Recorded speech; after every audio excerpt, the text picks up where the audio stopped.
Daghang mga Romano Katoliko, labi na din sa Sugbo, ang nibilib sa sugilanon sa kinabuhi ni San Pedro Calungsod tungod sa iyang batasan o gipakitang matinud-an ng deboto sa Ginoo, hinungdan nga daghang mga tao ang iyang natandog.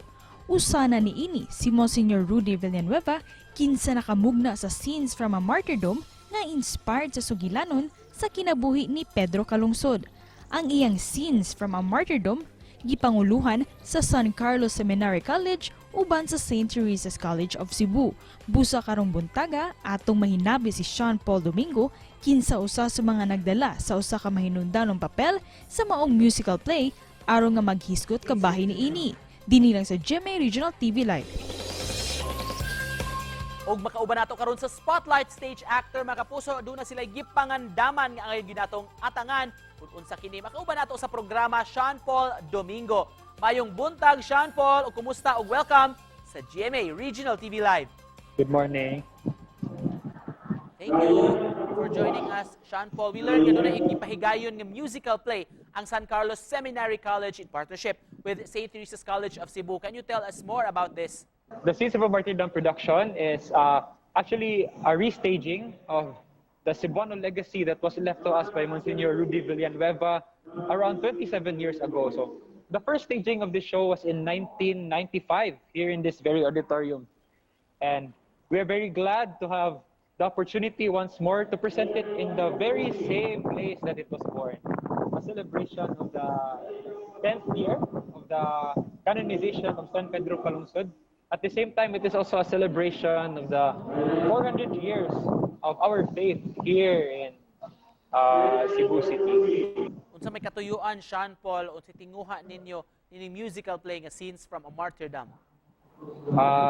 The aim of our musical play, I suppose, is to evangelize, to show the people the life of San Pedro Calungsod and show it to them in such a way nga dili sila maboard, no? In such a way that they will keep their attention to the play, they will enjoy the music, the lights, and the acting, and at the same time learn from one of our very saints, our first Cebuano saint. Unsa ka importante, Sean Paul, hibaw-an nato ang kinabuhi ni San Pedro Calungsod? Okay, so San Pedro Calungsod, if not many, I think most of us know that he is an OFW, and as a saint, as one of our very own saints here in our birthplace, we look up to him and we use him as our example on how we go about our daily life and how we go about the things that we do and how we treat each other.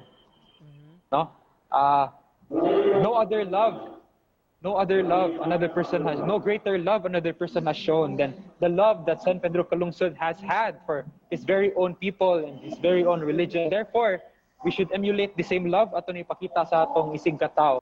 Sean Paul, unsa may mga batasan o kinaiya ni San Pedro Calungsod nga kinahanglang sundon sa atong mga kabatan-onan karon? His obedience and his humility to Padre Diego de San Vitores. San Pedro Calungsod was known as a BSP, Boy sa Pari. It is unknown to many, but he died at the age of 16. He was martyred for his people and his religion. He was very obedient to Padre Diego and to his God, our God, to the end. So I think it is something that we should follow, being humble, being open to what other people have to say to us, and being childlike, not childish, but childlike in the sense that we are innocent and we are open to all people and their origins, wherever they are and wherever they may be from. And in line with this, Sean Paul, can you please invite atong mga kapuso nga nagtan-aw suportaan ang inyong play? Mga kapuso, our play will be held in December 16, 17, 18. The times for the play will be 3 p.m. and 7:30 p.m., matinee and gala respectively. It will be held in the St. Teresa's College Auditorium, a rebirth of the Sugbuanon legacy that Msgr Rudy Villanueva has left us. So I urge all of you to watch because we are ready for you. Sure. And just to close this, Sean Paul, message nimo sa atong mga kapuso nga nagtan-aw karon. My message to you is we look forward to your support as we are giving our best to this production. We would really love to show to you, this very magical time and space. So we would like to see you here very soon. Wow, in character. Daghan kayong salamat for joining us this morning, Sean Paul Domingo, og good luck sa inyong umaabot ng mga kalihukan. Thank you.